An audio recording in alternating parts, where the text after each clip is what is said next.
మరి మన వాళ్ళకి నిలబడి ఉండగా దేవుని వాక్యం చదువుకుందాం. మొదటిగా అపొస్తలుడైన పౌలు ఎఫెసీయులకు రాసిన పత్రిక 2వ అధ్యాయము 19వ వచనం నుండి 22వ వచనం చదువుతాను, జాగ్రత్తగా ఆలకించండి. అపొస్తలుడైన పౌలు ఎఫెసీయులకు రాసిన పత్రిక 2వ అధ్యాయము 19వ వచనం నుండి 22వ వచనం వరకు. కాబట్టి మీరు ఇక మీదట పరజనులను పరదేశులనై ఉండగా పరిశుద్ధులతో ఏక పట్టణస్థులను దేవుని ఇంటి వారినై ఉన్నారు. క్రీస్తు యేసే ముఖ్యమైన మూలరాయి అయి ఉండగా అపోస్తలులను ప్రవక్తలను వేసిన పునాది మీద మీరు కట్టబడి ఉన్నారు. ప్రతి కట్టడమును ఆయనలో చక్కగా అమర్చబడి ప్రభువునందు పరిశుద్ధమైన దేవాలయమునకు వృద్ధి పొందుచున్నది. ఆయనలో మీరు కూడా ఆత్మ మూలముగా దేవునికి నివాస స్థలమై ఉండుటకు కట్టబడుచున్నారు. అలాగే ప్రకటన గ్రంథము 21వ అధ్యాయము 1వ వచనం నుండి 3వ వచనం వరకు చదువుకున్నాం.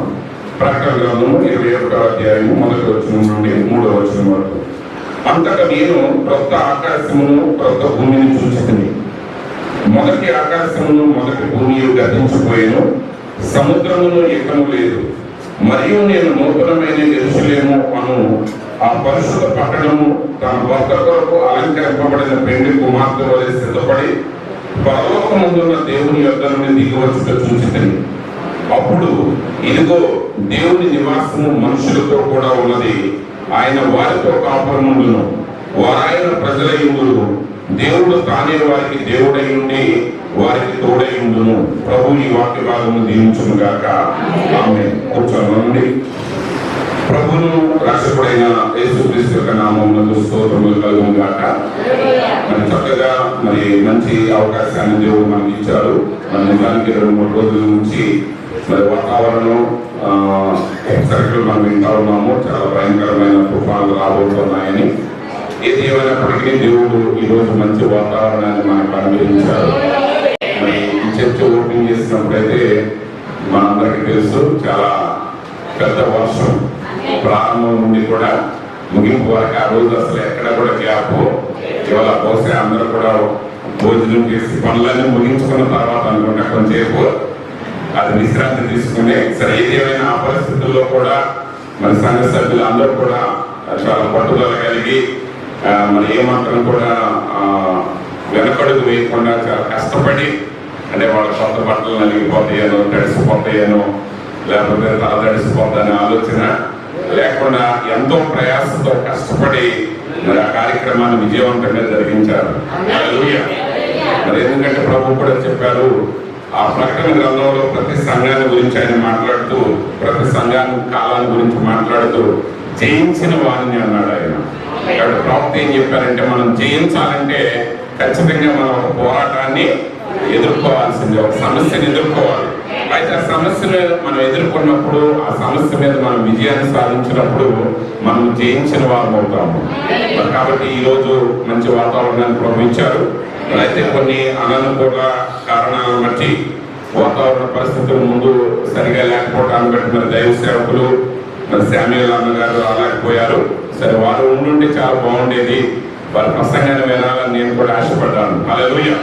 సరే, ఏది ఏమైనప్పటికీ మరి ఈరోజు కొద్ది నిమిషాలు నేను దేవుని యొక్క వాక్యాన్ని మీద నేను పెట్టబోతున్నాను. నా కన్సెప్ట్ ఏంటంటే, యు ఆర్ గాడ్స్ టెబర్నికల్.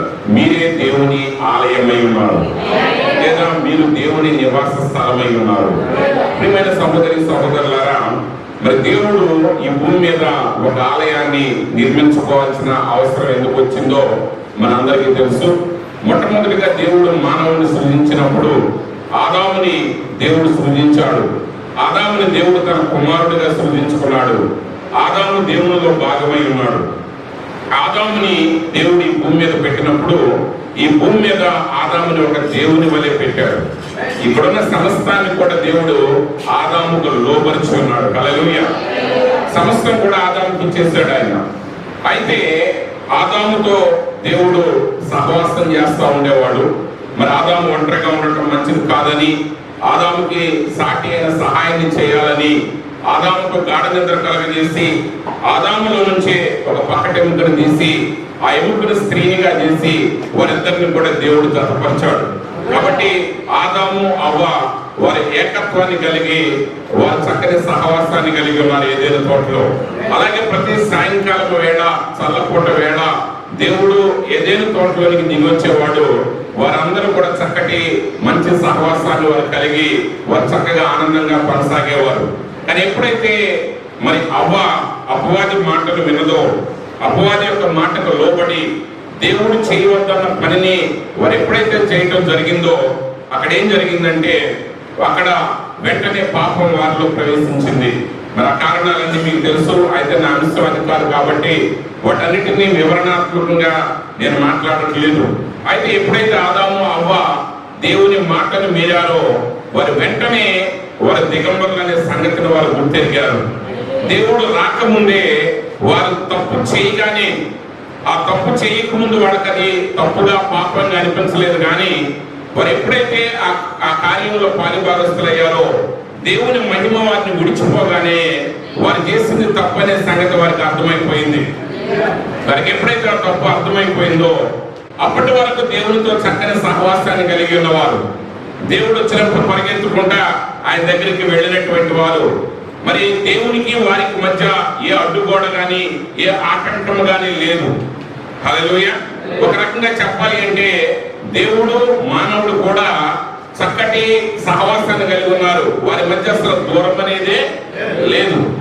మనం చిన్నప్పుడు కథ వినేవాళ్ళం ఏంటంటే చాలా దేశాల్లో అన్ని భాషల్లో కూడా ఈ కథగా సుమారుగా ఎలాగే ఉంటుంది. కొన్ని పదాలు ఏంటంటే ఇదివరకంటే భూమి ఆకాశం రెండు దగ్గర ఉన్నాయంట. ఈ మానవుడు ఎప్పుడైనా ఏదైనా కావాలంటే జస్ట్ ఒక అడుగు పైకేసి ఆ దేవునితో మాట్లాడేవాడంట. వర్షం కావాలంటే వర్షం, ఏది కావాలంటే అది అడగగానే అక్కడ చేసేవాళ్ళంట. అయితే వాళ్ళిద్దరికి దెబ్బలాట వచ్చినప్పుడు ఈ భూమి ఆకాశం దూరం అయిపోయింది. ఆమె అంటే ఈ కథ ఇలాగే ఉండదు, కానీ ప్రతి దాంట్లో సారాంశం అలాగే ఉంటుంది. అంటే ఒకప్పుడు ఆదాము ఈ భూమి మీద పాపము లేనివాడిగా దేవునితో ఉన్నప్పుడు అక్కడ ఆకాశము భూమి రెండు కలిసిపోయి ఉన్నాయి. అంటే ఆకాశం అంటే అక్కడ పరలోకం అన్నమాట. హల్లెలూయా. చూడండి, యేసుక్రీస్తు ఈ భూమి మీద జీవించినప్పుడు ఆయన ఏమై ఉన్నాడంటే పరలోకం భూమి మీద నడుస్తూ ఉన్నది. హల్లెలూయా. ఎందుకని? ఆయన దైవత్వానికి అనుగుణంగా ఆయనే దేవుడై ఉన్నాడు. ఆయన ఈ లోకంలో సంచరించినప్పుడు ఆయన వాక్యానుసారంగా జీవించాడు మానవుడిగా ఉన్నప్పుడు. కాబట్టి అక్కడ మానవుడికి దేవునికి మధ్య భేదం ఏమి లేదు. వాళ్ళ ఇరువురు కూడా ఒకటిగా ఉన్నారు యేసుక్రీస్తులో. ఆయనే 100% మానవుడిగా ఉన్నాడు, ఆయనే 100% దేవుడిగా ఉన్నాడు. అలాగే ఆదాము పాపం లేని సమయంలో ఆదాముకి దేవునికి మధ్య అడ్డు అనేది ఏమీ లేదు. వాళ్ళు ఏ క్షణమైన కలుసుకోగలరో, ఏ క్షణమైన మాట్లాడగలరో. ఒకవేళ అప్పటికే ఆకాశం భూమి ఇదే దూరంలో ఉన్న ఆత్మలో వాళ్ళిద్దరి మధ్య అసలు భేదం అనేది లేదు. ఆయన పలకగానే, ఒకవేళ ఆయన మాట్లాడగానే ఆయన స్పందించేవాడు. కానీ ఎప్పుడైతే పాపం అనేది మానవుడు ప్రవేశించిందో ఇప్పుడు మానవుడు దేవుని సన్నిధిలోనికి రాలేకపోతున్నాడు. మానవుడు తన తప్పులు కప్పుకోవడానికి ఆదాము అంజూరపు ఆకులు కట్టుకున్నాడు. కానీ ఆ ఆకులు దేవుని సన్నిధి దగ్గరికి వచ్చేసరికి ఆయనకు అర్థమైపోయింది, వీటి ద్వారా నేను దేవుని సన్నిధిలోనికి ప్రవేశించలేను. కాబట్టి దేవుడు సాయంకాలం నుంచి పిలిచినప్పుడు ఆదాము ఏం చేశాడంటే ఆయన ఆదామును త్రోసివేయలేదు, ఆదామును ఆయన తిట్టలేదు, ఆదామును ఆయన గద్దించలేదు, ఆదామును అక్కడ శిక్షించలేదు. కానీ ఆదాము చేసిన పాపమే ఆయన ఏం చేసిందంటే దేవుడి నుంచి దూరంగా చేసింది. అతను దేవుని సన్నిధిలోనికి రాలేకపోతున్నాడు.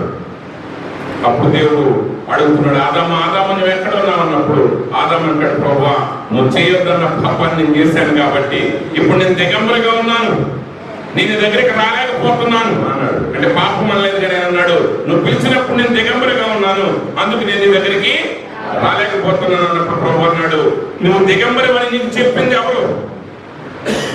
అంతకుముందు కూడా ఆదాము దిగంబరిగానే ఉన్నాడు. అంతకుముందు ఆయనకు వస్త్రాలు లేవు, కానీ వాళ్ళు దేవుని మహిమ చేత కప్పబడి ఉన్నారు. వారు నిష్కల్మషులుగా ఉన్నారు. పాపం అనేది వారిలో లేనప్పుడు దేవుని ముందు వాడు రావడానికి ఏ ఆటంకం అక్కడ కలగలేదు. కానీ పాపం ఏం చేసిందంటే ఆయన దూరం చేసేసింది. ఇంకొప్పుడు ఆయన నేరుగా దేవుని దగ్గరికి రాలేకపోతున్నాడు. ఇప్పుడు దేవుడు ఏం చేశాడంటే ఆయన ఒక గొర్రె పిల్లను వధించి వారి కొరకు ఒక బలి అర్పణలాగా అర్పించి ఆ గొర్రె పిల్ల యొక్క చర్మం ద్వారా వారిద్దరికి ఆ చొక్కాలు కుట్టించి వారిని ఏదైనా తోట నుంచి బయటికి పంపించేశాడు. ఇప్పుడు దేవుడు మానవుడు నేరుగా కలుసుకోవడానికి వీల్లేదు ఇంకా. ఎందుకంటే దేవుడు పరిశుద్ధుడై ఉన్నాడు, దేవుడు నీతిమంతుడై ఉన్నాడు. బైబిల్ గ్రంథం చెప్తుంది దేవుడు వెలుగై ఉన్నాడు, ఆయనలో చీకటి ఎంత మాత్రం కూడా లేదు. ప్రియమైన సహోదరి సహోదరులారా, గుర్తుపెట్టుకోండి, దేవుడు ప్రేమిస్తున్నాడు మనందరినీ, కానీ ఆయన మన పాపాన్ని సహించలేడు. ఒకవేళ ఆయన నీతిమంతుడుగా ఉండి పాపముగా ఉన్న ఆదాలను అలాగే దగ్గర పెట్టుకున్నట్లయితే ఇక దేవుడు నీతిమంతుడు కాలేడు. ఆయన పరిశుద్ధుడైన దేవుడై ఉన్నాడు. పాపిని గన అలాగే పాపంలో ఉంచినట్లయితే ఆయన పరిశుద్ధుడు కాలేడు. అందుకే దేవుడు ఏం చేశాడంటే ఆదాముని ఏదైనా తోటలో నుంచి బయటికి పంపించేశాడు. ఎందుకు బయటికి పంపించాడు? ప్రేమ లేక కాదు. ఒక వ్యాఖ్యాత అయితే ఏమంటున్నాడంటే దేవుడు ఆదాముని ఎంతో ప్రేమించాడు కాబట్టి ఆదాముని ఏదైనా తోటలో నుంచి వెళ్ళగొట్టాడంట. ఎందుకంటే ఆదాము లోపలే ఉన్నట్లయితే ఆ జీవవృక్షంతో ఫలింపులు పొందుతా ఆయనకి మరణం అనేది లేకుండా ఉండేది, ఇంకా పాపంలోనే మిగిలిపోయేవాడు. అయితే దేవుడు ఆయనకు ఒక ఏర్పాటును చేశాడు, ఒక గొర్రె పిల్లను వధించాడు.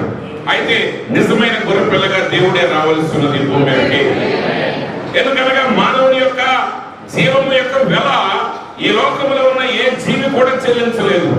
ఎందుకంటే మానవుడు సృష్టిలో భాగం కాదు, ఎందుకంటే మానవుడు దేవుడి నుంచి తీయబడిన వాడై ఉన్నాడు. కాబట్టి ఆ సరైన వెల చెల్లించాలి అంటే దేవుడే ఈ భూమి మీదకి రావాల్సి ఉన్నది.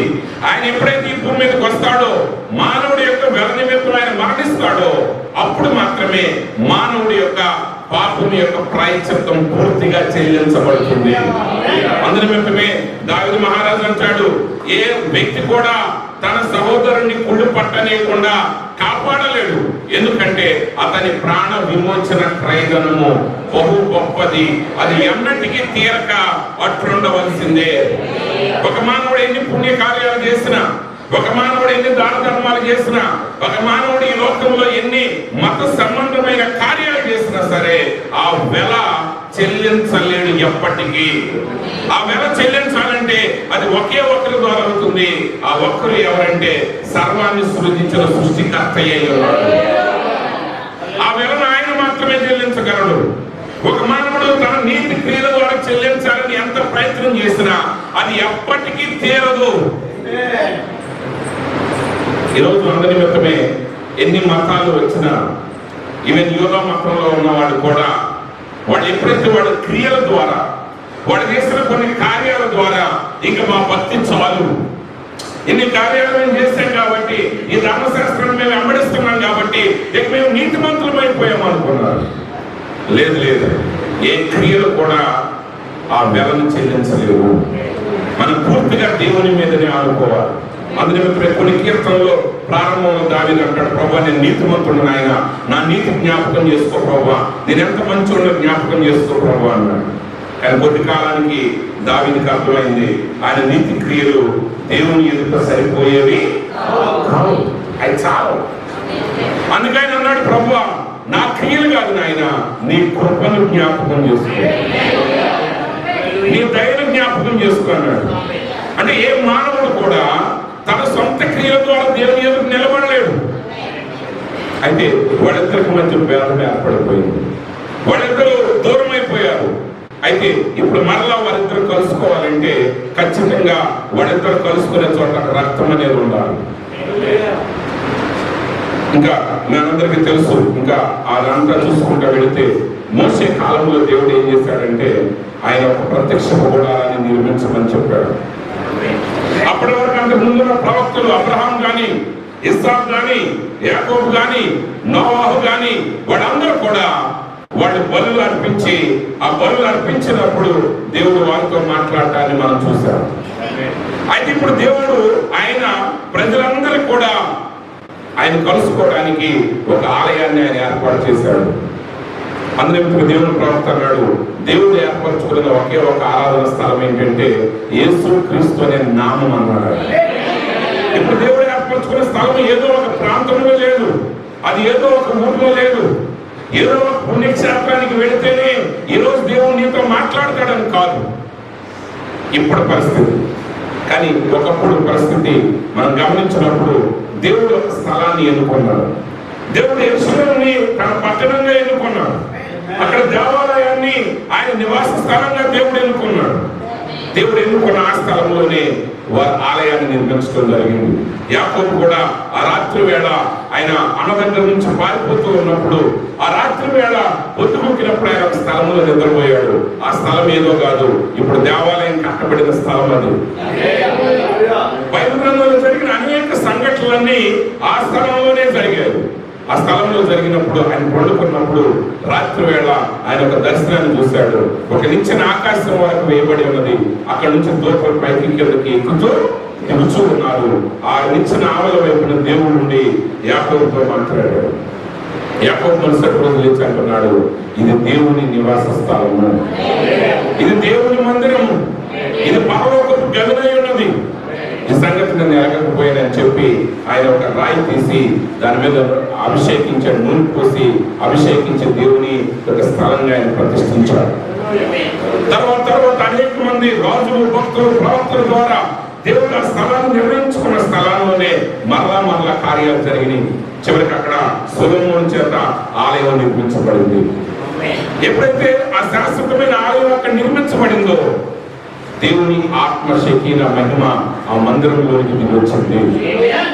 ఇప్పుడు ఇశ్రాయేలుకి ఇవ్వబడినటువంటి ఒక ఆజ్ఞ ఏంటంటే వాడు ధర్మశాస్త్రంలో నెరవేర్చవలసిన బలులు ఏమి నెరవేర్చాలన్నా, ఏ బలులు అర్పించాలన్నా, ఏ పండుగలను వారు ఆచరించాలన్నా, వారు ప్రపంచంలో ఏ దేశంలో ఉన్నా సరే ఆ సమయానికి వారు ఖచ్చితంగా యెరూషలేము దగ్గరికి రావాలి. నువ్వు బలుని ఎక్కడ అర్పించడానికి వీలు లేదు. నువ్వు బలిని ఎక్కడ అర్పించినా ఆ బలి చెల్లుబాటు కాదు. ఈరోజు చాలా మంది ఏమంటారంటే, ఈ రోజు కదా ఆ రోజే అన్నారు, అయ్యా అంత దూరం మేము ప్రయాణం చేయలేము. ఈరోజు వాహన సౌకర్యాలు ఉన్నా రావటం కష్టమైపోతుంది ప్రజలు. ఇంకా ఈరోజు ఎట్లాగో జూన్లో ఇవన్నీ వచ్చేసిన తర్వాత ఇంక ఇంట్లో ఉంటే పడుకుని అంటున్నారు. వింటున్నారో లేదో కూడా తెలియదు. ఒకవేళ పాస్టర్ గారు ఏమన్నా టెక్నికల్ టీంను పెట్టి అందరూ వింటున్నారు లేదని చెక్ చేస్తారంటే వాళ్ళు జస్ట్ ఆన్ చేసి వెళ్ళిపోతున్నారు. ఇక్కడ ప్లే అవుతూ ఉంటుంది అంతే యూట్యూబ్లో, లేదా జూమ్ ప్లే అవుతూ ఉంటుంది. ఈయన ఏం చేస్తాడు ఎవరికి తెలియదు. ఇట్లా ఎదురుగా ఉంటేనే పుస్తకాలు చూసుకునేవాళ్ళు, పక్కవాళ్ళతో మాట్లాడేవాళ్ళు, ఇలా తరగే వచ్చేసి ఆలోచిస్తూ ఉండేవాళ్ళు ఎంతో మంది ఉన్నారు. ఏది ఎదురుగా ఉండగానే, ఎంతమంది మనుషులు పక్కన ఉండగానే, ఇంక ఒంటరిగా నీ గదిలో నువ్వేం చేస్తున్నావు ఎవరికి తెలియదు. అదేమన్నా అన్నావు, విన్నామన్నావు విన్నామని అంటారు. నిజంగా విన్నా అని అడిగారు అనుకో, వెంటనే ఒక పెద్ద పదం వాడేస్తారు. వాళ్ళు మాకు అంటారు. దేవుడు అనే పదాన్ని ఎలా పెడతారు వాళ్ళు కూడా. నీ దేవుడైన యెహోవా నామమును వ్యర్థముగా ఉచ్చరించుకోడు. ఇప్పుడు మనం ప్రతి పదానికి దేవుడు అనే పదం చాలా ఈజీగా చులకనైపోతుంది. ప్రసంగికులకి చులకనైపోతుంది, విశ్వాసులకి చులకనైపోతుంది. దేవుడికి తెలుసు, దేవుడికి తెలుసు. ఇది చెప్పేది అబద్ధం అని తెలుసు. కానీ వీడి అబద్ధాన్ని కోసం అతని అబద్ధాన్ని సరి చేసుకోవడానికి ఎవరి పేరు వాడేస్తున్నాడు? భూమి ఆకాశాల సృష్టికర్త అయిన దేవుని పేరే వాడుతున్నాడు. అసలు దేవుడు అన్నాడు, యెరూషలేము పేరు మీద కూడా ఒట్టు పెట్టుకోవద్దు, ఎందుకంటే యెరూషలేము అనేది నీ సొమ్ము కాదు. ఆమె యెరూషలేము ఎవరిది? అది మహారాజు పట్టణం. పరలోకం ఒట్టు పెట్టుకోవద్దు, ఎందుకంటే పరలోకం దేవునిది. అందుకే ప్రసంగ గ్రంథం చెప్తుంది, ప్రభు ఆకాశం మీద ఉన్నాడు దేవుడు, నువ్వు భూమి మీద ఉన్నావు కాబట్టి నీ మాటలు కొద్దిగా ఉండాలి. మన మాటలు ఎలా ఉండాలండి? కొద్దిగా ఉండాలి. సరే, ఇక్కడ మన అవసరం అది కాదు, కానీ జాగ్రత్తగా గమనించండి. అయితే దేవుడు అక్కడ ఒక స్థలాన్ని ఏర్పరచుకున్నాడు. అక్కడ మోషే యొక్క ప్రత్యక్ష గుడారం దగ్గర నుంచి వాళ్ళు ఎక్కడ ప్రయాణం చేస్తే అక్కడ గుడారం నిర్మించడం, అక్కడ నుంచి మొదలుపెట్టి వాళ్ళు ఒక శాశ్వతమైన మందిరాన్ని సొలొమోను కాలంలో నిర్మించడం జరిగింది. దేవుడు మహిమ అక్కడ దిగొచ్చింది. వాళ్ళు ఎక్కడ ఉన్నా సరే, వాళ్ళు ఏ దేశంలో ఉన్నా సరే, వాళ్ళు ఏ ప్రాంతంలో ఉన్నా సరే, అది ఎంత కష్టమైనా సరే, ఎన్ని ఇబ్బందులైనా సరే, వాళ్ళు తప్పకుండా దేవుని మందిరానికి వచ్చి అక్కడ మాత్రమే అర్పణలు వారు అర్పించాలి. అయితే యేసుక్రీస్తు భూమి మీదకి వచ్చిన తర్వాత ఆయనే నిజమైన దేవుని ఆలయమై ఉన్నారు. శిష్యులు అక్కడ ఉన్న వారందరూ కూడా ఆ ఆలయం యొక్క ప్రాశస్త్యం ఆయన చూపిస్తున్నారు. అయ్యా, ఈ ఆలయం చూసేవా, ఇది 40 సంవత్సరాలు కట్టారండి, ఇదిగో ఈ రాళ్ళు ఎక్కడి నుంచి వచ్చినాయి, ఈ యొక్క మ్రాణులు పలానా స్థలం నుంచి వచ్చాయి, ఈ యొక్క బంగారం ఎక్కడి నుంచి తీసుకురాబడింది, ఈ పని వీలు చేశారని చెప్పి ఆయన చక్కగా చూపిస్తుంటారు. అన్నాడు, ఈ ఆలయం 40 సంవత్సరాలు కట్టారు కదా, కానీ ఈ ఆలయాన్ని పడగొట్టండి, 3 దినాల్లో నేను తిరిగి దీన్ని చెబుతాను. వాళ్ళు అనుకుంటున్నారు, ఎంత పెద్ద ఆలయం పడగొడితే 40 సంవత్సరాల కంటే ఎక్కువ కాలం పట్టిన ఈ ఆలయాన్ని ఈయన 3 రోజుల్లో ఎలా నిర్మిస్తాడు, దీన్ని ఎలా తిరిగి రిస్టోర్ చేయగలడు? అయితే దేవుడు మాట్లాడేది ఆ రాళ్లతో కట్టిన ఆలయాన్ని గురించి కాదు, ఆయన తన శరీరాన్ని గురించి మాట్లాడుతున్నాడు. ఎందుకంటే ఇప్పుడు ఆ శక్తి, నా మహిమ అక్కడ లేదు. ఆ మహిమ అక్కడ ఉన్నంత కాలం దేవుని మందిరం, ఆ మహిమ అక్కడ లేకపోతే దేవుని మందిరం కాదు. మన దేశంలో లేదు కానీ అలాంటి చెడ్డ అలవాటు కొన్ని పాశ్చాత్య దేశాల్లో వాళ్ళ చర్చలు కూడా అమ్మేస్తారు. ఆమె మన దేశం యొక్క పద్ధతి ఏంటంటే, ఒకవేళ ఈ ఊళ్ళందరూ కూడా ఏదన్నా ఊరు వెళ్ళిపోయారు అనుకోండి, చర్చకు వచ్చే వాళ్ళందరూ కూడా ఎవరు రావట్లేదు అనుకో, దీన్ని తాళం అలా వదిలేస్తారు. ఇది శిథిలమైపోయి మంచిగా ఉండని చెడ్డగా ఉండని ఈ స్థలాన్ని అమ్మటం అనేది లేదు మన దేశంలో. కానీ కొన్ని దేశాల్లో ఏం చేస్తారంటే, ప్రజలు ఎవరు రావట్లేదు అనుకోండి, లేకపోతే ఈ ఊరిలో ఉన్న వాళ్ళందరూ కూడా ఇంకో ఊరికి వెళ్ళిపోతున్నారు అనుకోండి, వాళ్ళందరూ అనుకుంటారు ఈ స్థలం మనకు అవసరం లేదు కాబట్టి ఈ స్థలం అమ్మేసి ఈ డబ్బులతో ఇంకో చోటకి వెళ్ళి అక్కడ ఒక స్థలం కొనుక్కుని అక్కడ చర్చి పెట్టుకుని అక్కడ ఆరాధన చేద్దాం అంటారు. అప్పుడు దీన్ని కొన్న వ్యక్తి ఎవరు ఉంటే అది అయిపోతుంది. ఆమె ఒక పచ్చాలి కొట్టు నడిపోయిన కొన్నాడు అనుకోండి, దీన్ని ఇది పచ్చాలి కొట్టు అయిపోతుంది. లేకపోతే ఇంకా వేరే ఒక బుక్ షాప్ నడిపే వ్యక్తి కొన్నాడు అనుకోండి, ఇది ఒక బుక్ షాప్ అయిపోతుంది. లేదు ప్రైవేట్ క్యాన్మెంట్ నడపాలన్న వ్యక్తి కొన్నాడు అనుకోండి, ఇదేమైపోతుంది, ఒక క్యాన్మెంట్ అయిపోతుంది. మంచి పేర్లు చెప్పాను, కానీ ప్రతిసారి మీడియా కొనేవాళ్ళు ఉంటారు. ఇంకా చాలా రకాల వ్యాపారాలు ఉన్నాయి భూమి మీద, అవునండి. వాళ్ళని ఎవరు ఉంటే అది వాళ్ళని అయిపోతుంది. అంటే ఈ మందిరం ఎంతవరకు దేవుని మందిరం, దేవుని ఆత్మ నివసిస్తున్నంత వరకే. అందులో వ్యక్తులు అంత పరిశుద్ధ స్థలంలోనికి ప్రధాన యాజకుడు వెళ్ళినప్పుడు కూడా ఒకవేళ ఆయన ఏదైనా పాపం ఉన్నట్లయితే, ఆయన ఏదైనా దోషం ఉన్నట్లయితే అప్పుడు వెంటనే మరణించేవాడు. అక్కడ ఆ చనిపోయిన వ్యక్తిని తీసుకురావడానికి కూడా లోపలికి ఎవరు వెళ్ళడానికి లేదు. ఒకవేళ ఎవరైనా లోపలికి అతడు కూడా చనిపోతాడు. అందుకే ప్రధాన యాజకుడు లోపలికి వెళ్ళేటప్పుడు ఆయన నడుముకు ఒక తాడు కట్టి ఆ తాడుని బయట దాకా తీసుకొచ్చి పెట్టేవాడు. ఆ ప్రధాన యాజకుడికి అంగీ కింద ఆ దానిమ్మ పండ్ల వంటి ఆకారం ఉన్న గంటలు ఉండే, ఆ గంటల శబ్దం వినబడినంతసేపు యాజకుడు బ్రతుకున్నాడని అర్థం. ఒకవేళ ఆ గంటల శబ్దం వినబడలేదు అనుకోండి, ఆయన చనిపోయాడు. ఏదో 2 నిమిషాలు 3 నిమిషాలు చెక్ చేస్తారు, ఇంకా శబ్దం రావట్లేదు అనుకోండి, తాడు బయటికి ఆయన యొక్క శరీరాన్ని బయటకు తీసేస్తారు. కానీ అలాంటి ఆలయం మీద అన్ని జనులు దాడి చేసినప్పుడు, టైటస్ చక్రవర్తి యొక్క ఆధీనంలో రోమీలు ఆ దేవాలయాన్ని పడగొట్టడానికి వచ్చినప్పుడు ఇశ్రాయేలు అందరూ కూడా అంట దేవుని మందిరంలోకి వెళ్తే మనకి క్షేమం అని చెప్పి వాళ్ళు పరిగెత్తుకుండా ఆలయంలోకి వచ్చారు. ఆమె అందుకని బైబిల్ చెప్తుంది, యెహోవా నామం బలమైన దొరకను, నీతిమంతులు అందులోనికి పరిగెత్తి సురక్షితంగా ఉంటారు. అయితే వారు లోపలికి వచ్చారు, కానీ వారికి భద్రత దొరకలేదు. శత్రువులు వచ్చారు, వాళ్ళందరినీ హత్య చేశారు. దేవాలయాన్ని రాయి మీద రాయి లేకుండా ప్రతి రాయిని విడగొట్టి చూశారు వాళ్ళు. ఎందుకంటే సొలొమోను కాలంలో ఆ ఆలయాన్ని నిర్మించినప్పుడు కొన్ని అతిశయోక్తులు కూడా ఉంటాయి. ఆమె ఒక మనిషిని పొగడాలనుకోండి, లేని విషయాలు కూడా చెప్పి పొగడతామండి.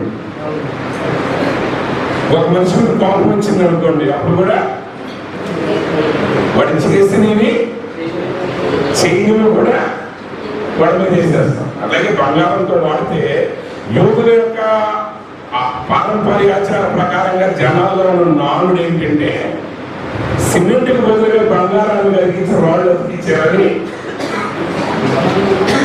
ఒక నానుడు ఉన్నాడు.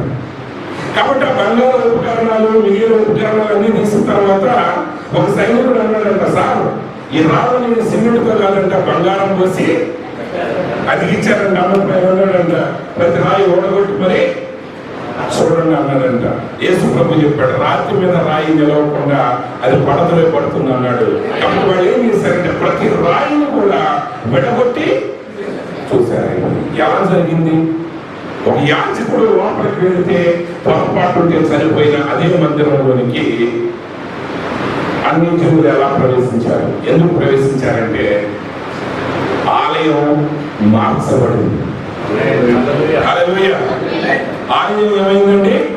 మార్చబడింది. యూదులు అనుకుంటున్నారు ఇది ఇంకా మన ఆలయం అని, కానీ నిజమైన ఆలయం శరీర రూపం దాల్చి వచ్చేసింది. ఉన్నాడు. ఇప్పుడు ఆ ఆలయం ఒక చోట లేదు.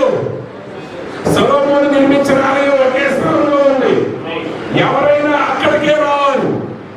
కానీ ఈ నిజమైన ఆలయం ఎక్కడికి వెళ్ళిందంటే ఆయనే అన్ని ప్రాంతాలు తిరగటం మొదలు పెట్టాడు. ఆయనే ఎరుకు వెళ్ళాడు. ఆయనే సమరయ పట్టణం నుండి వెళ్ళాడు. ఆయన నిర్మూలు, జబ్బులు, నఫ్తాలి, గాను, గదరేని ప్రాంతం, యోదయ, యెరూషలేము అనేక ప్రాంతాలు ఆయనే సంచరించాడు. ఇప్పుడు ఆలయం ఒక వ్యక్తిగా మారిపోయింది. ఇప్పుడు ఆలయం ఒక కట్టడం కాదు, ఆలయం అనేది ఒక భవనం కాదు, ఆ ఆలయం ఒక వ్యక్తి అయి ఉన్నాడు. ఆయన దగ్గరకు వచ్చిన వారు రక్షించబడుతున్నారు. వ్యభిచారం చేత పట్టబడిన స్త్రీని తీసుకుని వచ్చారు. ధర్మశాస్త్ర ప్రకారం ఆమెను రాళ్లతో కొట్టి చంపారు.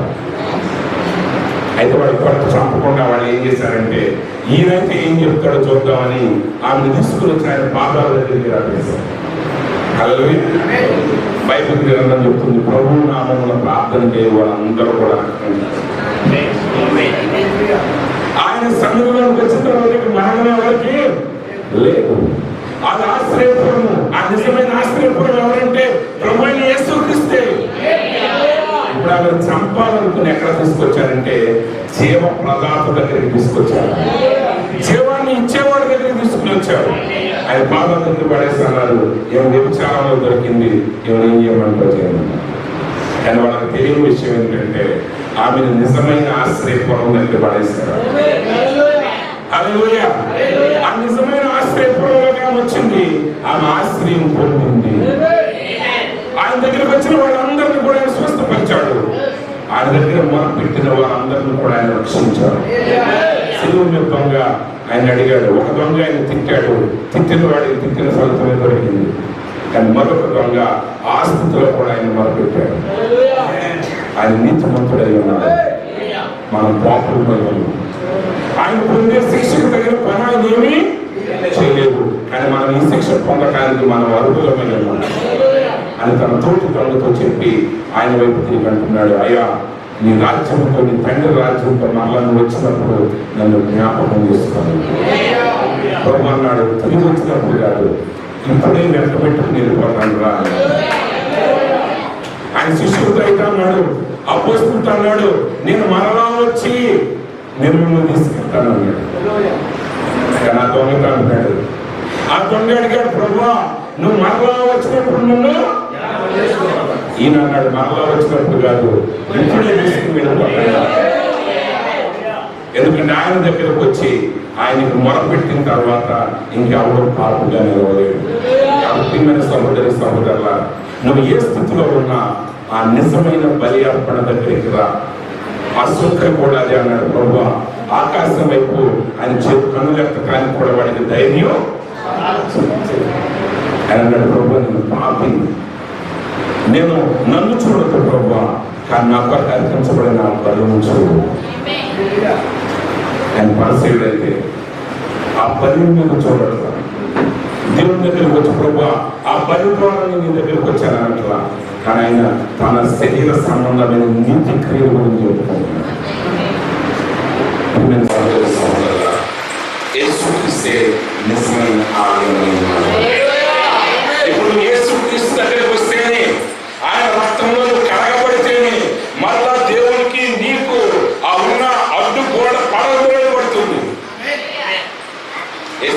ఏదైతే మరణించాడో పరిశుద్ధ స్థలానికి అతి పరిశుద్ధ స్థలానికి మధ్య ఉన్న అద్భుతాన్ని తిరిగిపోయింది. అది చేర్చబడింది. ఇప్పుడు ఆ రెండు స్థలాలు ఏకమయ్యాయి. అంటే మరలా దేవుడు మానవుడు ఏకమయ్యే స్థలం వచ్చింది. రక్తం కిందకు వచ్చినప్పుడు నీ పాపాల విషయాన్ని ఒప్పుకుని నువ్వు పశ్చాత్తాపడి ప్రభు అయిన యేసుక్రీస్తు నామమున బాప్తిసం పొందినప్పుడు నువ్వు తిరిగి జన్మించినప్పుడు, ఒకవేళ శరీర సంబంధంగా మనం దూరంగా ఉన్నప్పటికీ ఆత్మ సంబంధంగా మనం ఇప్పటికే ఆయనతో ఐక్యమై ఉన్నాము. అందుకని పుస్తకం పౌలు గారు అంటాడు, మనం క్రీస్తు యేసునందు పరలోక స్థలములలో కూర్చొని ఉన్నాము. అంటే నువ్వు యేసుక్రీస్తు ద్వారా నువ్వు ఆయన సన్నిధిలోకి వచ్చినప్పుడు, నువ్వు ఆయన వాక్యాన్ని ధ్యానిస్తూ ఉన్నప్పుడు, ఆయన వాక్యాన్ని వింటున్నప్పుడు నువ్వు ఈ భూమి మీద లేవు, నువ్వు పరలోక స్థలాలలో ఆయనతో పాటు ఇప్పుడే ఆత్మలో ఉన్న దాన్ని శరీర రూపంలో కూడా మనం రావాల్సి ఉన్నది. వాక్యమైన ఆయన ఆ వాక్యమే శరీరధారి కృపా సత్య సంపూర్ణుడిగా మన మధ్య అలా నివసించాడు. ఇప్పుడు ఆ పరలోక స్థలాలలో కూర్చున్న మనం ఏం కావాలంటే ఆ పరలోకం యొక్క వాతావరణాన్ని, ఆ పరలోకం యొక్క నియమాన్ని, సమస్తాన్ని కూడా మన శరీర ప్రాణ ఆత్మలో కూడా చూపించగలగాలి. అందులో ఇప్పుడు దేవుని యొక్క వాక్యం మనల్ని ఏం చేస్తుందంటే, ఇప్పుడు ఆ నిజమైన ఆలయం నిమిషంలో లేదు, కానీ ఆ నిజమైన ఆలయం ఎవరంటే మీరై ఉన్నారు. అందులో ఒక దైవ సేవకుడు అన్నాడు, రాళ్ళని సిమెంట్ని మనం పరలోకానికి పంపించలేదు. నువ్వు ఎంత ఖరీదైన ఆలయాన్ని పెట్టినా అవి పరలోకానికి వెళ్ళవు. ఒకవేళ నీకు బలిపెట్టిన బంగారం కట్టినా ఎంతపాటు వచ్చినప్పుడు అరే ఈ బంగారంతో కట్టారు ఏడతో పాటు తీసుకెళ్దామని అనుకోరు, తోచదు. ఎందుకంటే అక్కడ రోడ్లే వీధులే బంగారమే. పరలోకం కంటే, పరలోకంలో ఉన్న ఏ వస్తువు కంటే శ్రేష్టమైన వస్తువు భూమి మీద ఎక్కడా లేదు. కానీ పరలోకం కూడా ఆశపడే ఒకే ఒక వస్తువు ఎవరంటే నువ్వు నేను. అందుకే ఒక్క పాపి మారు మనసు పొంది రక్షణ పొందినప్పుడు పరలోకం అంతా సంతోషిస్తుంటాడు. అంత విలువైన వ్యక్తులు ఉన్నారు. ఒకవేళ లోకంలో నీకు విలువ లేకపోవచ్చు. లోకం యొక్క విలువ రకరకాలుగా ఉంటుంది. ఒక ఇంజనీర్ ఒక విలువ ఇస్తారు, ఒక మెకానిక్ ఒక విలువ ఇస్తారు, ఒక డాక్టర్ గారికి ఒక విలువ ఇస్తారు, ఒక పైలట్ ఒక విలువ ఇస్తారు, ఒక సైనికుడు ఒక విలువ ఇస్తారు. అందరి గురించి ఒకే రకంగా వాళ్ళు ఆలోచన చేయదు. యాకోబు పత్రికలో కూడా అదే ఉంది, సంఘంలో కూడా అదే జరుగుతుంది. ఆమె ఒక పేదవాడు వస్తే వాడిని ఒక మూల కూర్చోబెడతారు, ఒక ధనవంతుడు వస్తే ఆయన ఉన్నతమైన స్థానాన్ని ఇస్తారు. ఇంకా పెద్ద ధనవంతుడు వస్తే ఇంకా పెద్ద స్థానం ఇస్తారు. ఇంకా పెద్ద ధనవంతుడు వచ్చాడు అనుకోండి, ఆయన ఏకంగా పైన ఎక్కిస్తారు. అయ్యా మీరు ఇక్కడ మాతో పడుతుంటే పొదలు బిల్డింగ్ పైన ఉంటారు. కానీ ఒకటి మాత్రం నిజం ఏంటంటే, అక్కడ నుంచి ఇక్కడ వరకు ఎవరి ప్రాణానికైనా యేసుక్రీస్తు చెల్లించిన వేళ ఒకటే. ఎవరి ప్రాణాన్ని కొనాలన్నా ఒకే ఖరీదు. ఆమె బయట వేల తేడా ఉండొచ్చు, విలువ మాత్రం అవుతుంది. దేవుడు ప్రతి వ్యక్తి యొక్క ఆత్మ విలువను ఒకే రకంగా చూశాడు. ఒక వ్యక్తి రక్షించబడినప్పుడు, ఒక గవర్నమెంట్ ఎంప్లాయీ రక్షించబడ్డాడు అనుకోండి, పరలోకం పెద్దగా ఎంజాయ్ చేయడం. ఒక పేదవాడు రక్షించబడినప్పుడు ఆ పేదవాడు సరే ఒక 10 మంది అంటాబడ్డగా ఆనందించింది. ఒక మంత్రిగా రక్షించబడినప్పుడు ఇంకా ఆర్భాటంగా నో. ఎందుకంటే ప్రభు ప్రతి వ్యక్తికి ఒకే వేళ చెల్లించాలి. ఆయన అందరికీ ఒకే వేళ. కాబట్టి ఇక్కడ ప్రతి విశ్వాసి మీ ఆత్మలో అందరు విలువ ఒకటే. ఆమె సరే ఇంకా చిన్న చిన్న విషయాలు చాలా ఉన్నాయి, వాటి వరకు నేను వెళ్ళట్లా. ఇది అంశం కాదు. ఎందుకంటే ఇక్కడ దేవుడు ఏం కోరుకుంటున్నాడంటే ఆయనకు ఒక ఆలయం కావాలి. ఇప్పుడు ఆ ఆలయం ఎవరంటే నువ్వే. అయ్యో మేము ఈ ఆలయాన్ని అలంకరిస్తామండి, కానీ ఈ ఆలయాన్ని మాత్రం మేము మీకేమో. దీంట్లో మా కులాలు ఉండాలి, మా గోత్రాలు ఉండాలి, మా ప్రాంతాలు ఉండాలి, మా రాజకీయ నాయకులు ఉండాలి. ఆమె ఎక్కడికైనా అందుకే చాలా సార్లు నేను ఎప్పుడైనా సాదా భౌతికంగా జరిగే విషయాల గురించి చెప్తాను. నేను ఎత్తాలంటే మన దేశంలో జరిగే వాటి గురించి నేను మాట్లాడను. ఆమె చాలా మంది అంటారు అదేంటంటే మీరు ఎప్పుడు మాట్లాడిన ఆఫ్రికా అంటారు, యూరోప్ అంటారు అంటారు. నేను ఏమైతే తిరిగి వచ్చానని కాదు, ఇక్కడ విషయాలు మాట్లాడామనుకోండి ఇక్కడే పంపలేకపోతారు. ఆమె అంటే ఇక్కడ మీరే కాదు, ఎవరినైనా సరే వార్త విషయం మాట్లాడాను అనుకోండి, మా ధోని బాగా ఆడుతున్నాను, నాకు బాగా కష్టపడి ఆడతాడన్న టాపిక్ ఇంకా ఉంది. ఇంకో ఏంటంటే ధోని కంటే విరాట్ కోహ్లీ బాగా ఆడతాడు కదా నేను. కాబట్టి నేను వీటి విషయంలో మాట్లాడట్లా. కానీ పాయింట్ ఏంటంటే దేవుడు మనలో నివాసం ఉండబోతున్నాడు. కాబట్టి ఇప్పుడు ఈ ఆలయాన్ని మనం నిర్మించాము. ఎందుకు నిర్మించాము ఈ ఆలయాన్ని? ఈ ఆలయాన్ని మనం ఎందుకు నిర్మించామంటే దేవుని యొక్క సన్నిధిలో మనందరం కూడా సమకూడి మొదటిగా దేవుని స్తుతించి ఆరాధించడానికి. నువ్వు దేవుని మందిరానికి ఎప్పుడు వచ్చినా ప్రభువును స్తుతించాలి. ఇక్కడ రెండో పని లేదు. అందుకే దేవుడు ప్రవక్త అన్నాడు, ఆలయాన్ని ఆయన తిరిగి పునఃప్రతిష్ఠ చేసిన తర్వాత ఆయన ఏం చెప్పారంటే నీ పక్కవాడి యొక్క యోగక్షేమాలు కూడా నువ్వు సంఘంలో మాట్లాడొద్దు. మనకేం ఎక్కడ లేరు ప్రేమ, ఇక్కడే కుమ్మరిస్తపడుతుంది. ఆమె ఇలాగే ఆమె సెలవు బాగున్నా లేదా, అన్నం రాలేదా, టిఫిన్ చేసేవా లేదా, మరి దాటితే మాత్రం ఆమోస్ ఎప్పుడు ఇంకోటి ఎవరికి తెలియదు. ప్రవక్త అన్నాడు ఎవరైనా బాగున్నావు నువ్వు అడిగితే నువ్వు వెంటనే బాగున్నానని చెప్పమను. నువ్వేం చెప్పాలంటే నువ్వు దేవుని మందిరం, దేవుని ఆరాధించడానికి ఇక్కడికి వచ్చావు. కానీ మన సమయాన్ని వ్యర్థం చేయకుండా ఇక్కడే మాట్లాడేసుకుంటాం మనం. అది ఇక్కడ ఒక మంచి విలువ కలిగిన ఒక వ్యక్తిని తీసుకొచ్చాం, మంత్రి గారిని తీసుకొచ్చి ఇక్కడ పెట్టామనుకోండి, అందరూ ఆ మంత్రి గారితో మాట్లాడాలని చాలా ఆశ్చర్యంగా ఉంటారు. ఆయనకి ఎప్పుడు మాట్లాడాలా, ఎప్పుడు ఫోటోలు దిగాలా, ఆయనకి ఎప్పుడు కాగితాలు ఇవ్వాలా. ఒక మంత్రి గారు వస్తున్నారంటే ఏం జరుగుతుంది? అది క్రిస్మస్ మీటింగ్ కావచ్చు, అది ఏ మీటింగ్ కావచ్చు, ఇక్కడ మంత్రి గారు కానీ వస్తున్నారంటే కొంతమంది వినపాలు తీసుకున్నారు. అయ్యా రోడ్లు లేవు, కరెంటు స్తంభాలు లేవు. ఇక్కడ వచ్చింది మనకి ఎందుకంటే దేవాది దేవుని, ప్రభువులకు ప్రభువుని, రాజులకు రాజును, భూమి ఆకాశాలకి యజమానునైనా ప్రభు అయిన యేసుక్రీస్తును స్తుతించి ఆరాధించడానికి వచ్చారు. ఈ మందిరంలో ఆ పని తప్ప ఇంకో పని జరగటానికి వీలు లేదు. ప్రవక్త ఈవెన్ బుక్స్ డిస్ట్రిబ్యూషన్ కానీ, ఈవెన్ క్యాసెట్స్ అమ్మటం కానీ, ఏదైనా ఆలయం బయట జరగాల్సిందే తప్ప లోపల మాత్రం ఇది కంప్లీట్ గా దేవునిదే. ఈ స్థలం ఇంకా ఎవరికి ఇవ్వడానికి వీలు లేదు. ఇక్కడ ఎవరు కూడా ప్రముఖుడు లేరు, ప్రభువే ప్రముఖుడై ఉన్నాడు. దేవుడు ఆయన స్తుతించి ఆరాధించడానికి. రెండవది ఏంటంటే ఇదే వాతావరణం నీలో నిర్మించబడాలి. ఎందుకంటే దేవుడు ఇక్కడ తిరగడం. మీరు అనుకున్నట్టు దేవుని ఆత్మ ప్రజెంట్ ఇట్లా చైన్స్ మీద ఇట్లా తిరగడం. దేవుడు ఎక్కడ నివసిస్తాడంటే ఆయన తన బిడ్డలలో నివసిస్తాడు. అందులో ఇప్పుడు యేసుక్రీస్తు ఆయన బాప్తిసం పొంది యోర్దాను ఆ ఒడ్డు దగ్గరికి రాగానే పరిశుద్ధాత్మ పావుడు ఆయన మీద దిగొచ్చింది. ఆకాశంలో స్వరమైన పడి నేను నా ప్రియ కుమారుడు, ఈయన ఎంతో నేను ఆనందిస్తున్నాను. దేవుని ప్రవక్త చెప్పారు, మూల భాషలు అక్కడ ఏమని రాయబడిందంటే ఈయన నా ప్రియ కుమారుడు, ఈయనలో నివసించుటకు నేను ఆనందిస్తున్నాను. అందుకే బైబిల్ చెప్తా ఉంది, మీరు పరిశుద్ధాత్మ చేత అభిషేకించబడ్డారు విమోచన వరకు. కాబట్టి మీలో ఉన్న పరిశుద్ధాత్మను దుఃఖపరచబడి అంటే ఇప్పుడు దేవుడు మనలో నివాసం ఉంటున్నాడు. ఆయన ఆత్మ మనలోకి వచ్చింది.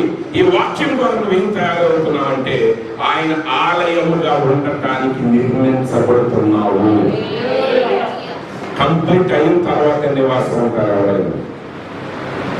ఇక్కడ మన బ్రదర్ నిర్మిస్తున్నారు దేవదాస్ గారి ఇల్లు, ఇంకా కంప్లీట్ అవ్వలేదు. ఆమె ఇప్పుడు ఆ ఇంట్లో నివాసం ఉంటున్నాడా? ఉండవా? ఎందుకని?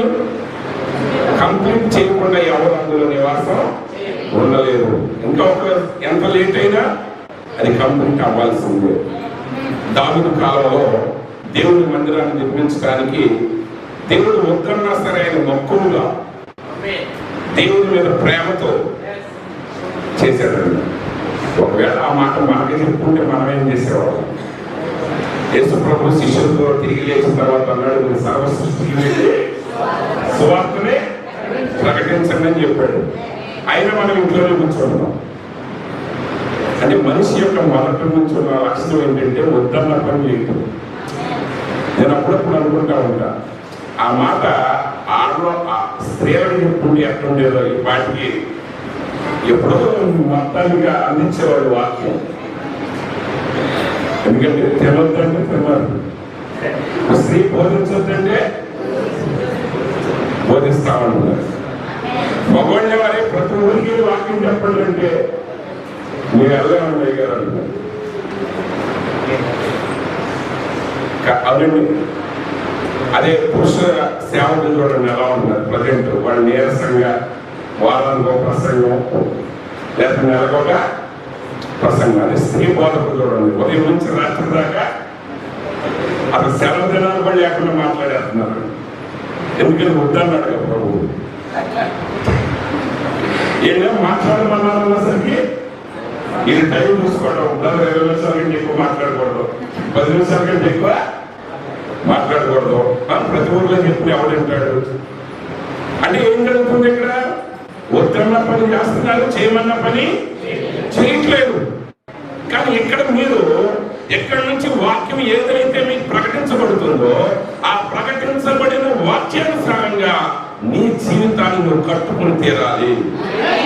ఎందుకంటే చివరికి దేవుడి నివాసం ఉండేది నీలోనే. పాత నిబంధనలో ప్రత్యక్ష గుడారం ఎలా నిర్మించాలో రాయబడింది, కానీ ఇల్లు ఎలా కట్టుకోవాలో రాస్తలేదు. కానీ ఇప్పుడు అంటారు వాస్తు చాలా మంది, అదేంటంటే వాస్తు బైబుల్లోనే ఉండగా, బైబుల్లో ఉన్నా తప్ప అన్ని కనపడతాయి కదా. ప్రవక్త అన్నాడు, బైబుల్ గ్రంథంలో ఎక్కడ ఏలు పెట్టినా సరే కళ్ళు మూసుకుని అక్కడ క్రీస్తు కనపడకుండా మళ్ళీ చదవన్నాడు. అంటే బైబుల్లో ఏముంది? క్రీస్తు ఉన్నాడు.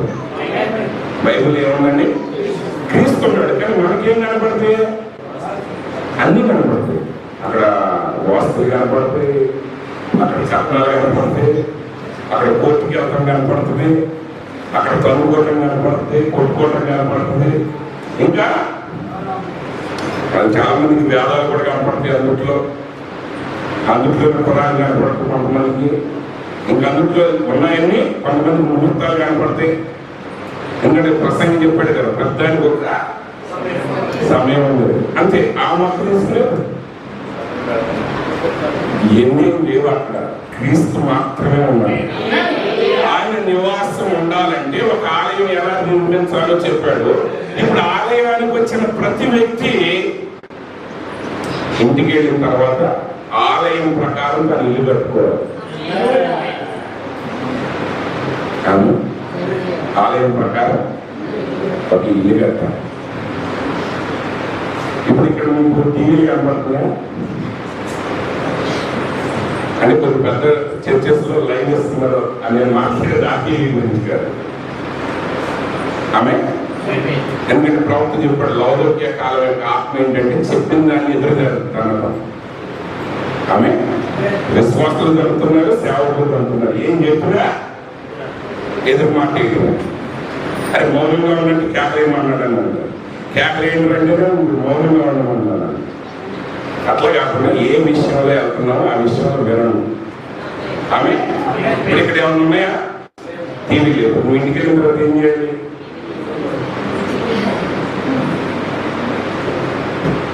ఇక్కడ ఏమన్నా అలా చేసుకున్నావు మీ ఇంట్లో. ఇక్కడ కూడా అందరూ అంత ప్రశాంతంగా ఉన్నారు. ఇక్కడ సిస్టమ్స్ కూడా బాగా ఉంది. బట్ పాస్టర్ ఇంటికి వెళ్ళామంటే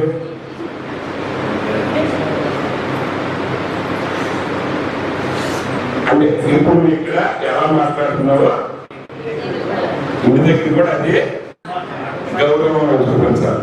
ఇక్కడ అలాగే భర్తలు ఇక్కడ ఎలా ప్రేమ చూపిస్తున్నారు. ఒకసారి పెద్ద ఉద్యోగ సభ జరుగుతుందండి, ఒక వారం నుంచి జరుగుతూ ఉంటే ఒక మాస్టర్ గారు బాగా అద్భుతంగా మాట్లాడుతున్నారండి. అది మొదటి రోజు వాక్యం వెళ్ళి బయట చెప్తుంటే మళ్ళీ జనాలు వచ్చేస్తున్నారండి. మళ్ళీ రెండో రోజు వాక్యం మళ్ళీ ఆ 2 బ్యాచ్లు వెళ్ళిపోతుంటే మళ్ళీ వచ్చేస్తారండి. మూడో రోజుకి ఏం జరిగిందంటే ఒక పెద్ద లారీ వచ్చేసిందంట సభలోకి. ఆమె ఏంటో జనాలు ఆశ్చర్యపడుతున్నారండి. ఏంటి లారీ లోపలికి రావట్లేదు, లారీ లోపలికి రావడం, పనులు చేయడం, సామాన్లన్నీ కిందకే తిరుగుతున్నారు. మాంసాలు, కంచాలు, కుర్చీలు, వండుకునే సామాన్లు, గ్యాస్ స్టవ్ ఏమి దిగిపోతున్నారు. జనాలకు అర్థం కాదు ఏంటో బాబు అంటే అవన్నీ తిప్పిన తర్వాత అందులో నుంచి ఈ ప్రసంగికుడు భార్య కూడా దిగిందండి. అప్పుడు అడిగారు అంటాడు, అందరూ ఏంటి మీరేం ఎట్లా వచ్చారు అంటే ఏం లేదండి అయ్యగారు ఇక్కడ చూస్తే మీటింగ్లో ఉన్నంతసేపు దేవదూతలాగా ఉంటున్నాడు, ఇంటికి వచ్చిన తర్వాత యమదూతలాగా ఉంటున్నాడు. అందుకని నేను ఏం చేశానంటే మా ఇల్లు తీసుకొచ్చి ఇక మీటింగ్ లోనే పెడతా, ఎక్కడ మీటింగ్ అయితే అక్కడే ఉంటాడు. అప్పుడు అయ్యగారు ఎలా ఉంటాడు, గాబ్రియల్ దూతలాగా ఉంటాడు, మిఖాయిల్ దూతలాగా. మరి కుమారి చక్కగా మాట్లాడతాడు కదా పాస్టర్ ప్రశాంతంగా. ఇంటికి వెళ్ళిపోతే మాట్లాడుతుంది. అందుకే నేను ఏం చేశానంటే మా ఆయన దేవదూతలాగా ఉండాలంటే కాపురం తీసుకొచ్చి, అందుకే పెద్దవాళ్ళు అంటారు ఇల్లు కంటే గుడి పదిలో అంటారు. ఇల్లు కంటే గుడి పదిలే ఉన్నారు. దేవుడు చెప్పింది అదే, గుడిలో ఎలా ఉంది ఇల్లు అలా చూసుకోండి. గుడిలో ఎలా చక్కగా ప్రశాంతంగా ఉందో, నీట్గా ఉందో, పద్ధతిగా ఉందో, ఎలా ప్రార్థన చేస్తున్నారు, ఎలా దేవుని చూపిస్తున్నారు. నీ ఇల్లు కూడా ఎలా ఉండాలి, దేవుని నివాస స్థలంగా ఉండాలి. ఇల్లు కూడా పరిశుద్ధంగా ఉండాలి. ఇంటిలో కూడా దేవునికి వ్యతిరేకమైన ఏమీ లోపలికి రావడానికి వీలు లేదు. అందులో దేవుడు ప్రవక్త ఏం చెప్పారంటే దాన్ని ఎలా వివరించాడంటే, ఆ ఐగుప్తు దేశంలో వాళ్ళు ఆ రక్తాన్ని ద్వారబంధానికి పూసిన తర్వాత లోపల వాళ్ళు ఏం చేశారంటే ఆ యొక్క గొర్రె పిల్లని పూర్తిగా పూజించారు. దాని ప్రవక్త ఏమన్నాడంటే, నువ్వు కూడా ఈ రోజు నీ రక్తాన్ని, ఆ యేసుక్రీస్తు యొక్క రక్తాన్ని ద్వారబంధాలకు పెట్టిన తర్వాత లోపల ఉన్న చెత్త అంతటిని తీసి బయట పారవేయి.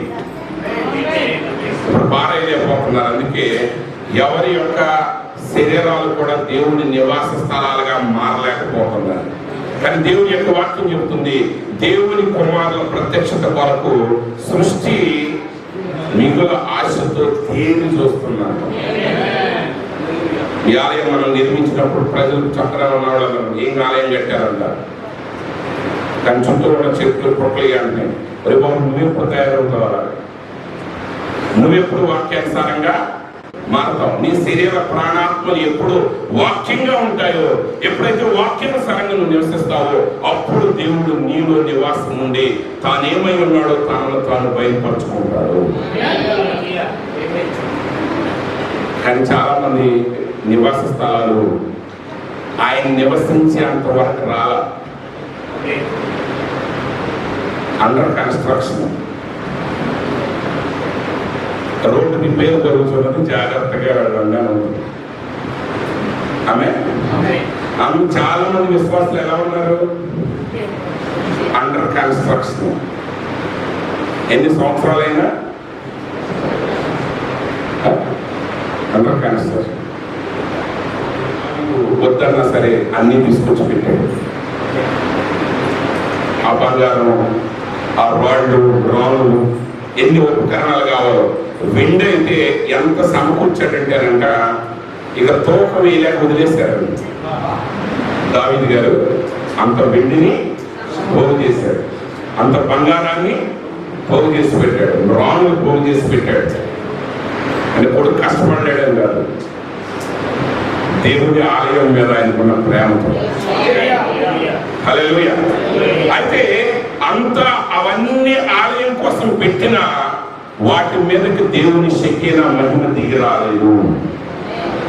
ఎందుకని అవి ఇంకా అమర్చబడలేదు, అవి ఇంకా కట్టబడలేదు. కానీ దేవుని మహిమ ఎప్పుడు దిగొచ్చింది, వాడు నిర్మించడం ప్రారంభించగా కాదు, 40 సంవత్సరాల తర్వాత వారు దాన్ని నిర్మించడం సంపూర్తి చేసిన తర్వాత సొలొమోను యాజకులు వాళ్ళందరూ కూడా బలులు అర్పించిన తర్వాత ఆ ఆలయాన్ని దేవునికి ప్రతిష్ఠించిన తర్వాత అప్పుడు తేజో మహిమ ఆ ఆలయంలోకి దిగొచ్చింది.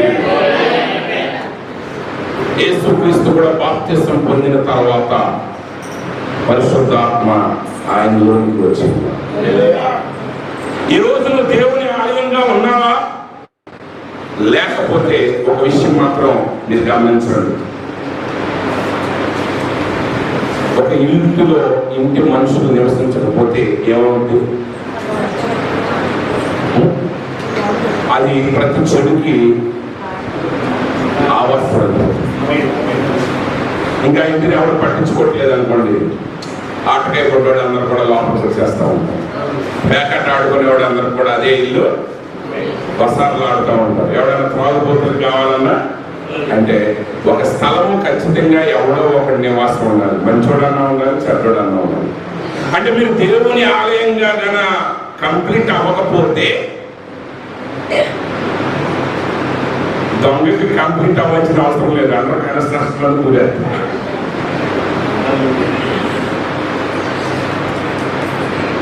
అందరి మీద ఒక వ్యక్తిలో నుంచి దెయ్యాన్ని వెళ్ళగొట్టినప్పుడు యేసు ప్రభు అన్నాడు, దానికి చోటు ఎక్కడ దొరకక మళ్ళీ తిరిగి వచ్చేసరికంట ఆ ఇల్లు అమర్చి పెట్టి ఉండటం వల్ల వెళ్ళి తనకంటే చెడ్డమైన మరి 7 దెయ్యాల్ని తీసుకుని వచ్చింది.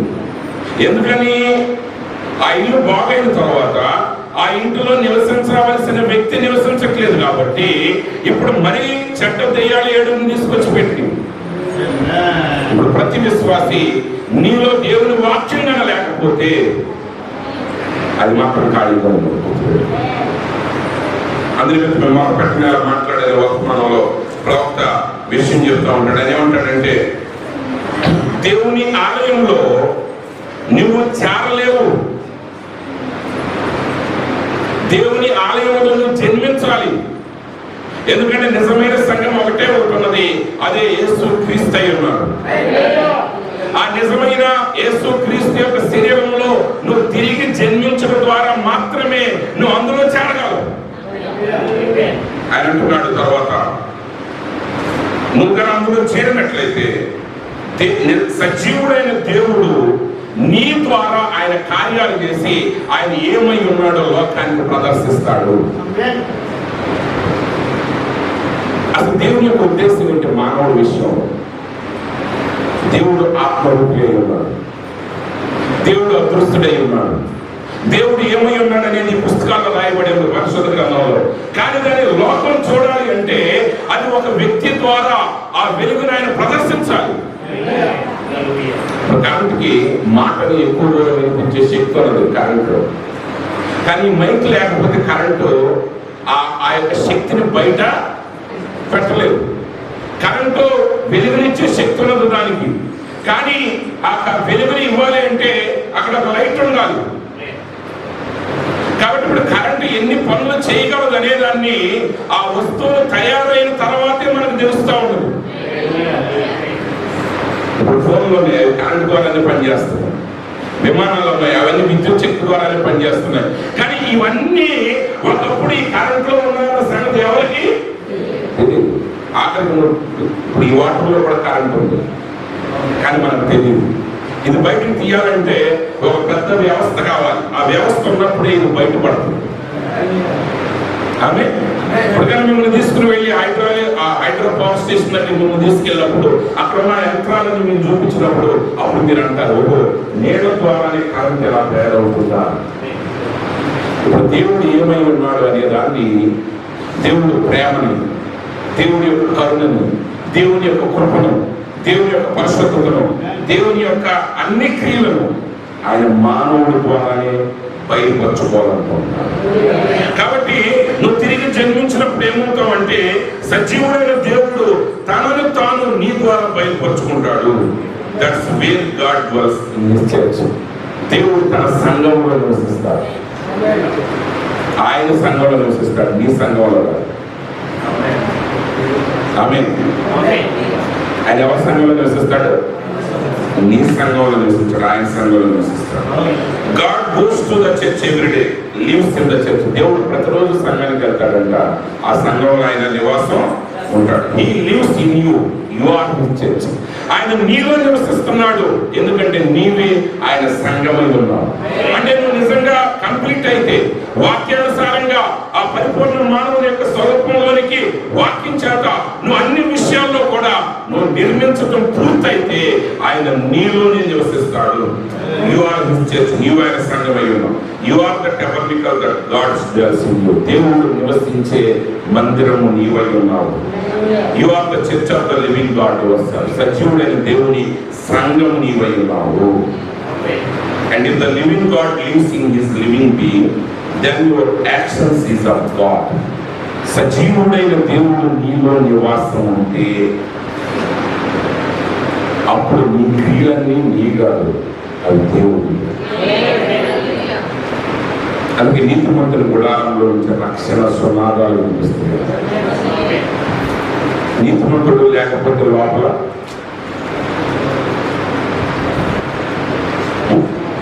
పెళ్ళేటప్పుడు చక్కగా మ్యూజిషియన్స్ నేను అందరం పెడతాను. మనం ఆ పెళ్లి పాటలు పాడటానికి మంచి గాయకులు, తర్వాత కీబోర్డులు, తర్వాత గాయకులు వరకే. మరి పెళ్ళి అంటే అదే కాదు కదా, వాళ్ళ జీవితం మొత్తం పెళ్ళి. మరి ఇక్కడ మరి తర్వాత కొట్టేవాళ్ళు ఎవరు? ఆ తర్వాత కొట్టేవాళ్ళు ఎవరు? వీటికి ఎలా చేసే కంచాలు రాస్తాను. ఇక్కడ పెళ్ళప్పుడు ఏమన్నారు కదా సౌండ్. ఆమె ఇప్పుడు లోపలికి తర్వాత ఏమంటే మనకి పెళ్ళైన కొన్ని రోజుల నుంచి ఇంకా ఇంట్లో నుంచి సౌండ్ కేకలు కొట్టడం. నో, ఆ గుడారంలో నీతిమంతులు నివసిస్తే రక్షణ సునాదాన్ని పడతాయి. సజీవుడైన దేవుడు నీలో నివాసం ఉంటే, సజీవుడైన దేవుడు ఏ కార్యాలు చేస్తాడో అవే జరుగుతాయి నీలో. కానీ ఈరోజు క్రియలన్నీ ఎవరిని చూసేస్తున్నాయి?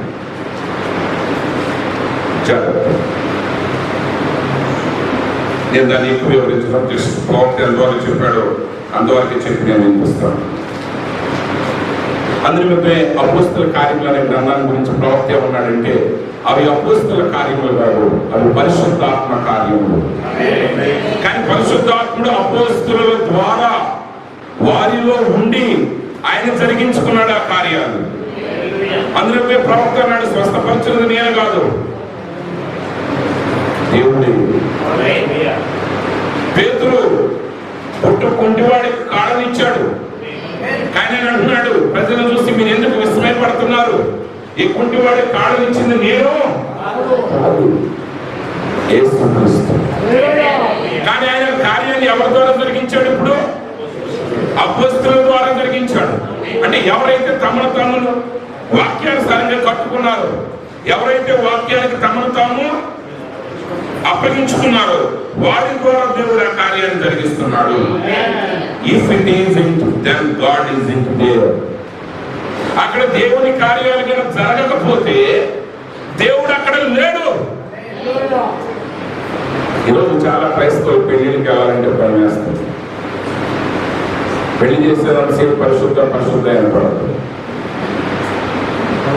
ఆమె ఇంకా మేము దిగేసి అట్ట సూట్ అక్కడ పడేసి భోజనానికి వెళ్ళాక ముందు కొన్నిసార్లు అయితే అసలు ఇక్కడే పెట్టేసి వాళ్ళు ఉన్నారు. అంటే ఈ సంఘంలో కదా అసలు మామూలు చెప్తారు. ఆమె మళ్ళీ పెళ్ళేం పరిశుద్ధంగా పెళ్ళి. ఇది యెహోవా వల్ల కలిగిన కార్యం. అది యెహోవా వల్ల కలిగిన కార్యం అయితే అందరూ సినిమా పాటలు ఎందుకు ఏర్పడుతున్నారు? సమూయేలు గారు వచ్చి అడిగాడు సౌలుని, అయ్యా నేను చెప్పినట్టే చేసావంటే నువ్వు ఎలా చెప్పావో అలాగే చేశాను అన్నాడు. అక్కడి నుంచి కేకలు పడుతున్నాయి. బాబు నువ్వు చెప్పినట్టు చేస్తే మరి కేకల సంగతి ఏంటి? దానికోసం ఒక సరే పాస్టర్ కూర్చొని నువ్వు వివరిస్తాను. వయో వాక్యానుసారంగా ఎందుకు బ్రతకట్లేదు? సహోదరి నువ్వు ఎందుకు వాక్యానుసారంగా జీవించట్లేదు? సహోదరుడు నువ్వు ఎందుకు వాక్యానుసారంగా జీవించట్లేదు అన్నావు అనుకోండి, వాళ్ళు వెంటనే ఏం చేస్తారు? సమర్థించుకుంటారు. నేను ఒకవేనా అంటే ముందు మంచిగా చెప్తారు, ముందు మంచిగా చెప్తారు. వినకపోతే మీరు కూడా రివర్స్ అయిపోతారు. అక్కడ దేవుడు ఉన్నాడా? లేడు. కొన్ని సంఘాల్లో మైక్ సిస్టమ్స్ కి డబ్బులు లేకపోతే డబ్బులు వెళ్ళి ఎవరి పడితే అడగబాకండి. ఆమె సంఘంలో ఏ కార్యం జరగాలన్నా మొట్టమొదటిగా ఆ వ్యక్తి ఇచ్చినప్పుడు అది ఇష్టపూర్వకంగా ఇచ్చి ఉండాలి మొదటిది. రెండో ఇచ్చిన తర్వాత అతనికి దాని మీద ఏ హక్కు ఉండటానికి వీలు లేదు. ఒకవేళ ఇచ్చిన తర్వాత మీ హక్కు కలిగి ఉండాలనుకోండి, బస్ ఈ మైక్ మన అయ్యారు నేరుగా కొన్నాడు, మీ సంఘం వేసుకోవాలి, డైరెక్ట్ గా మీరే కొన్నారు ఎవరు, కానీ ఈ మైక్ శాస్త్రి గారికి ఇవ్వడానికి వీల్లేదు అన్నాడు అనుకున్నారు సంఘాలు గారు. ఏమైపోతాం? లేదు లేదు, అలాంటి వాటిని ఇక్కడ చూడకూడదు, ఉండకూడదు. అలా ఇచ్చారనుకోండి ఏమవుతుంది, ఈ పాటలు అవగానే అబ్బా సడన్ గా ఒకసారి భోజనం చేసేటప్పుడు వేరే పాట వస్తుంది. ఈ పక్కన పెరుగుతుందా ఇప్పుడు మొదలు ఉన్న ఈ పెళ్ళైన తర్వాత మొదలు పెట్టారనుకుంటే కాదు కాదు, ఈ పెళ్లిలోనే ఆమె అక్కడ దేవుడు లేడు. నేను ఇక్కడ ఎన్ని మంచి మాటలు చెప్పినా ఈ చెప్పినట్టుగా మీలో లేకపోతే అక్కడ దేవుడు లేడు. కొంతమంది నేను మాట చెప్తాను, మీరు అరుచుకునేటప్పుడు మాత్రం నా అమ్మ తెలుసుకోమని నాకే కొట్టుకోండి. కొట్టుకున్న తర్వాత మళ్ళీ వచ్చేటప్పుడు శుభ్రంగా చూసుకుని ఇది ఎప్పుడు ఉన్నారు అనుకోండి అన్నారనుకో, నా ముందు కొట్టుకుంటూ ఎక్కడ ఒప్పుకున్నా దేవుడు వింటున్నాడు. ఎలీషా ఎదురుగా గెహాజీ లంచం తీసుకోరా, ఎలీషా లోపల ఉన్నాడు. ఎలీషా కనబడకుండా, ఎలీషాని చెప్పకుండా గెహాజీ ఎక్కడికో వెళ్ళి లంచం తీసుకుని వచ్చాడు. ఎలీషా ఏమన్నాడు, ఏమైనా ఇంట్లో నుంచి బయటికి వెళ్ళేటప్పుడు, నువ్వు పరిగెట్టేటప్పుడు, వాడిని కలుసుకున్నప్పుడు, వాడితో నువ్వు మాట్లాడినప్పుడు, అతను ఆ లంచాన్ని ఇంటికి తీసుకొచ్చినప్పుడు నేను చూడలేదు అనుకున్నావా? దేవుని సేవకునికి మీరు చేసింది ఎక్కడ తెలిసినా అక్కడ ఖండించి తీరాల్సిందే. మీరు ఇల్లు కట్టేటప్పుడు చక్కగా రాళ్ళు తీసుకొచ్చి భద్రంగా ఇరగకుండా కదలకుండా పోతారు. టాపీ తీసుకొచ్చి రాయి పైకి టాపీ పట్టి ముక్కలు చేస్తాడు. ఆయన అనుకున్నట్టు ముక్క అవ్వలేదు అనుకోండి, ఏం చెప్తాడు? అదే అవ్వలేదు అనుకోండి,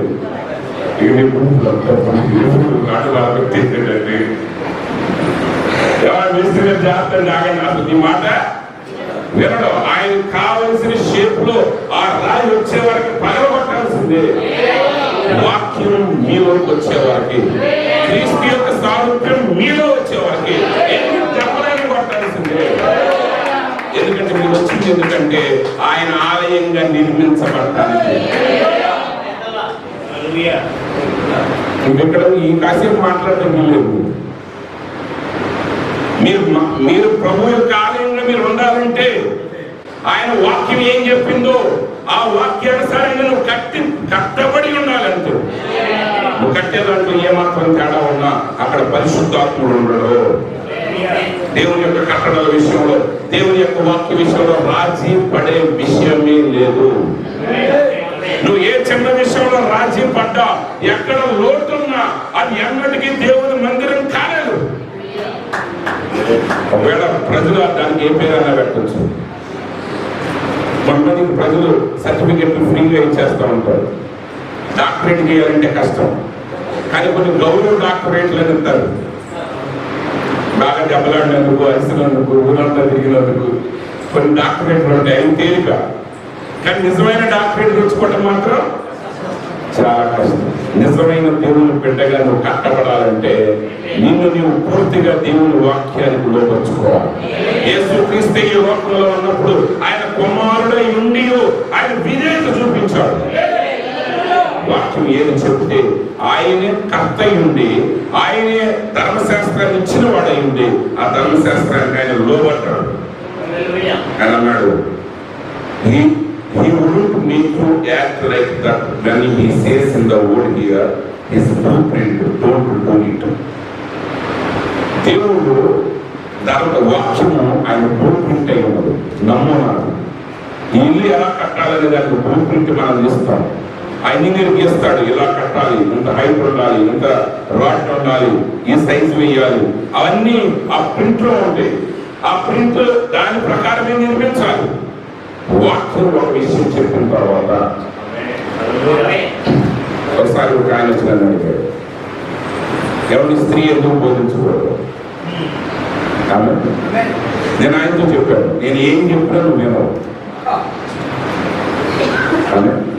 అది మొట్టమొదటిగా మమ్మల్ని ప్రశ్నలు వేసేదే నేర్చుకోవటానికి కాదు, వీడికి ఏమైనా తెలుసా లేదా అని తెలుసుకోవడం. యేసుప్రభు కాలంలో కూడా చాలా మంది ప్రశ్నలు వేశారు. ఆడల్లో ఏ ఒక్కరు కూడా తెలుసుకోవడానికి వేసిన వాడు నిజంగా తెలుసుకున్నారు. అది ఈ గంటలో తెలుసుకోవాలని వేసిన వాళ్ళు మరి అప్పటికే తెలుసుకోరు. సరే ఆయనతో నేను వాడు చెప్పాను, నేను చెప్పినా నువ్వేనో, నువ్వు చెప్పిన వాళ్ళు ఆడరు. సరే కాదని చెప్పండి అన్నారు. సరే ఏం లేదు, వెరీ సింపుల్. దొంగతనం చేయొద్దు, అబద్ధం ఆడద్దు, వ్యభిచరించవద్దు, అబద్ధ సాక్ష్యం చెప్పవద్దు. అది ఏ తోడులో చెప్పిందో, ఎలా చెప్పిందో అదే వాటిని చెప్పింది. స్త్రీ బోధించకూడదు అని వెళ్ళిపోయి నీకు ఏం తోస్తే తీసుకోవాలి. ఎందుకంటే నువ్వు ఎప్పటికీ నువ్వు అబద్ధాలు చెప్పుకుంటా దాన్ని సమర్థించుకోలేవు, నువ్వు వ్యభిచరిస్తూ దాన్ని సమర్థించుకోలేవు. దేవుని వాక్యం ఏది చెప్తే అది ఏది చెప్పాడు కదంతే. ప్రతి పశువుని నాశనం చేయమన్నాడు అమాలేకీయుల దగ్గర. కానీ సౌలు ఏం చేశాడు? అయ్యగారు మీటింగ్ కోసమే తీసుకొచ్చారు, ఈ ఎత్తులు మీ కొరకే తీసుకొచ్చారు. ఈ ఎత్తులు ఎందుకు తీసుకొచ్చారంటే ప్రజలందరికీ ఎవరికేమన్నాడు? ఆయనే వద్దని చెప్పి ఆయనే రహస్యంగా నీకు చెప్తాడా? చెప్పడు. నేను అదే చెప్తున్నాడు, దేవుడి వాక్యంలో దేవుడు వద్దు అని చెప్పిన దాన్ని మళ్ళీ దేవుడు నీ దగ్గరికి వచ్చి చెప్పడం. చాలా మంది ఏమంటారంటే, అయ్యా నువ్వు ఎందుకు ఈ పని చేస్తున్నావు అంటే, నేను ప్రార్థన చేశానండి, దేవుడు నాకు కనబడి నా కుమారుడా నీకు స్పెషల్ పర్మిషన్ ఇచ్చేసాను, నువ్వు చేసిన తప్పు లేదు, అమ్మా ఇలా చేయకూడదని ఉంది కదా. లేదండి పాస్టర్ గారు, నేను 40 రోజులు ఉపవాసం ఉంటే దేవుడు నాకు కనబడ్డాడు, ముందు గాబ్రియల్ దూతను పంపించాడు, ఆయన నేను ఒప్పుకోవాలి ప్రభువా నువ్వే కనపడాలన్నాను. తర్వాత మిఖాయేలును పంపించాడు, ఆయన నేను ప్రభువా నువ్వే కావాలన్నాను. తర్వాత ఇంకో కొంతమంది దూతలను పంపించాడు. తర్వాత ప్రభువు వచ్చి అన్నాడు, నా కుమారి అపొస్తలుల కార్యంలో అలా రాసి ఉన్నది, పౌలు గారు చెప్పింది మీకోసం కాదు. అక్కడ మౌనంగా ఉన్నట్టే మాట్లాడకుండా ఉండదు అంటే మగవాళ్ళు వచ్చా సంఘంలో ప్రసంగం చేసేటప్పుడు ఏ విషయమైనా వాక్యం వద్దు అని చెప్పిన దాన్ని నువ్వు చేసావంటే అది దేవుని ఆత్మ కాదు. అండ్ చూసారా, అది ఎవరు దేవుని వాక్యాన్ని దేవుడు బైబిల్లో చెయ్యొద్దు అని చెప్పి నీ దగ్గరకు వచ్చి చేయమని చెప్తే అది దేవుడా కాదు. చూసారా, అది తప్పు. When you deny it, then that shows the life isn't even in you. అంటే దేవుని యొక్క వాక్యంలో దేవుడు వద్దు అని చెప్పిన దాన్ని దేవుడు నాకు చెప్పాడని నువ్వు చేస్తున్నట్లయితే అదేం చూపిస్తుందంటే ఆయన జీవం అసలు నీలో లేదు, నువ్వు దేవుని మందిరం కాదు.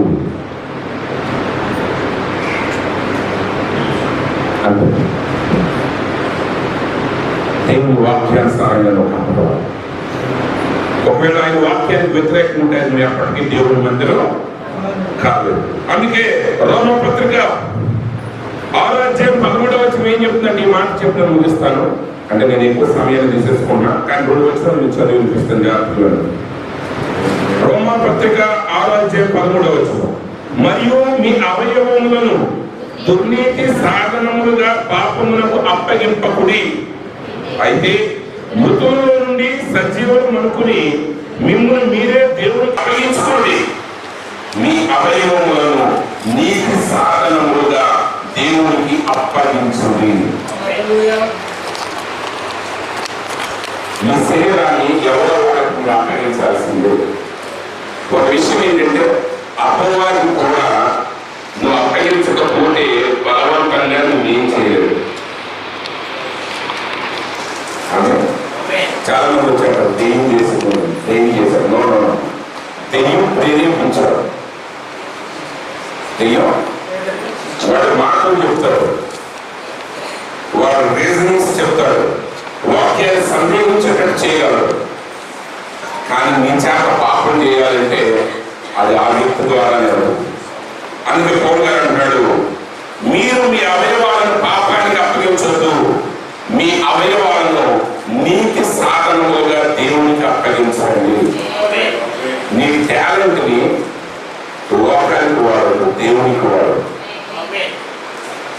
ఆమె 16వ వచనం, లోబడుటకు దేనికి మిమ్మును మీరు దాసులుగా అప్పగించుకుందురో అది చావు నిమిత్తముగా పాపములకే గాని నీతి నిమిత్తముగా విధేయతకే గాని దేనికి మీరు లోబడుదురో దానికే దాసులుగా ఉందని మీరు ఎరగరా? ఆమె అంటే మీరు ఎవరో ఒకరికి అప్పగించుకుంటున్నారు. మీరు అప్పగించుకుంటేనే మీరు దాసులు అవుతారు. అయితే మీరు పాపానికి అప్పగించుకుంటున్నారా, లోకానికి అప్పగించుకుంటున్నారా, దేవునికి అప్పగించుకుంటున్నారా, వాక్యానికి అప్పగించుకుంటున్నారా? ఒకవేళ నువ్వు నీ శరీరాన్ని వాక్యానికి అప్పగించుకుంటే, నీ ఆలోచనని వాక్యానికి అప్పగించుకుంటే, నీ మనస్సును దేవుని వాక్యానికి అప్పగించుకుంటే, నీ మాటను దేవుని వాక్యానికి అప్పగించుకుంటే, నువ్వు చేయాలనుకున్న ప్రతి కార్యాన్ని వాక్యం ఎలా చెబుతుందో అలాగే చేయాలని నువ్వు అనుకున్నట్లయితే అప్పుడు నువ్వు ఎలా నిర్మించబడతావు అంటే దేవుని ఆలయముగా నిర్మించబడతావు. కాదండి కుదరదండి అని అన్నావు అనుకో, నువ్వు మరొక దానికి అప్పగించుకుంటున్నావు. నువ్వు మరొక దానికి అప్పగించుకుంటే నువ్వు దేవుని ఆలయంగా కాలేవు. అందులో ప్రకటనలో మనం చూసాము, ఆ నూతన భూమిలో నూతన ఆకాశంలో దేవాలయం లేదు. ఆమె కొందరు పరిశుద్ధుల పైకి చూసి వస్తున్నారు, అక్కడ ఒక ఆలయం ఉందంట. కొంతమంది చెప్తే అక్కడ కూడా గుడి ఉందంటారు, మౌన ఆ చెరువు పక్కన అక్కడ దేవతలు అందరూ కూడా అక్కడికి వచ్చి అంటే వాక్యం మీకు తెలియదు, అక్కడ ఆలయం లేదు. రేపు ఆ 10 రోజులు పట్టడమే భూమి మీదకి దిగి రాబోతుంది. దేవుడి నివాసం మనుషులతో ఉంది, కానీ నిజానికి దేవుడి నివాసం మనుషులలో ఉంది. దేవుడు నివసించే నిజమైన ఆలయం అంటే ఆయన ఒక పెద్ద సింహాసనం మీద ఆ చుట్టూ నలుగురు దేవుడు వాళ్ళందరూ కూడా పరిశుద్ధుడు పరిశుద్ధుడు అన్నా అని ఆయన స్తుతిస్తున్నా ఆయన ఎక్కడ ఉండగలుగుతున్నాడంటే నీ హృదయంలో ఉండి నీ యొక్క శరీరాన్ని ప్రాణాన్ని ఆత్మని ఆయన పరలోకంలో సమస్తం ఆయన చిత్త ప్రకారం ఎలా జరుగుతుందో అలా ఈ ఆలయాన్ని ఆయన ఉపయోగించాలని, ఈ ఆలయం ద్వారా దేవుడు ఏమై ఉన్నాడో ఆయన యొక్క గుణ లక్షణాలు ఏమై ఉన్నాడు, ఆయన గుణ లక్షణాలను ప్రచురం చేయడానికి. ఆయన గుణ లక్షణాలు ఎలా ప్రచురించాలి? చాలా పద్ధతులు. అవి మాత్రమే కాదు, అవన్నీ మనలో నుండి మన ద్వారా లోకానికి ప్రదర్శించాలనేది దేవుని యొక్క ఉద్దేశం అన్నది. ఆదాముని మొదటగా ఈ భూమి మీద పెట్టినప్పుడు దేవుని ఉద్దేశం అదే. ఆదాము ద్వారా ఆయన ఏమై ఉన్నాడో ఈ లోకంలో ఆయన వెల్లడి చేయబోతున్నాడు. అది చూస్తే దేవుని యొక్క స్వరూపం ఎవరంటే నిజమైన స్వరూపం మనమే. మనం ఆ విషయం తప్పిపోయాం కాబట్టి ఆయనే శరీరధారిగా ఈ లోకానికి వచ్చి యేసు క్రీస్తే ఆ రూపాన్ని ఈ లోకంలో చూపించాడు. ఇప్పుడు ఆ రూపాన్ని ఎవరు చూపించాలంటే నువ్వు నేనే ఉన్నావు. అందుకే మీరు ఇక్కడికి ఎందుకు రాబడ్డారంటే ఆయన ఆలయంగా కట్టబడుతున్నారు. ప్రతి సేవకు ఇక్కడికి వచ్చినప్పుడు వాళ్ళు వాక్యం ద్వారా మిమ్మల్ని కడుతున్నారు. మీ సేవకులు మిమ్మల్ని కడుతున్నారు. మీరు లోపడాల్సింది, మీరు అప్పగించుకోవాల్సింది. మీరు దాసులుగా వాక్యాన్ని అప్పగించుకుంటేనే మీరు మలచబడతారు. ఆ కట్టేటప్పుడు మీరందరూ కూడా వర్క్ చేసేవాడు, మీరందరూ పని చేసేవాడు. పెయింటర్ ఉన్నారనుకోండి, ఆ పెయింట్ కలవట్లేదు అనుకోండి, ఏం చేస్తాడు ఆయన? ఒకసారి 2 సార్లు దింపుతాడు. కలవట్లేదనుకో, ఆయన అనుకున్న షేపు అది రావట్లేదని నేను ఏం చేస్తాడు, ఈ డబ్బా వద్దని ఇలా చేసేసి ఇంకో డబ్బా అంటే వింటేని ఆమె ఒక చెక్క చెక్కుతో ఉన్నప్పుడు అది సరిగా కొయ్యబడితేనే.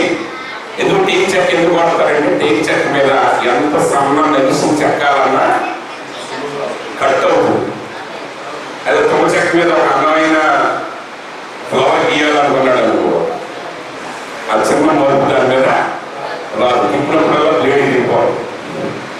అందుకే తుమ్మ చెక్కలు వాడరు. ఇంకా చాలా చెక్కలు వాడరు. కొన్ని చెక్కలు తడిచిపోతే పడిపోతూ ఉంటాయి, కొన్ని చెక్కలకు వేరే ఉంటాయి. అంటే లోబడే స్వభావం కలిగింది ఆలయంలోకి వెళ్తుంది.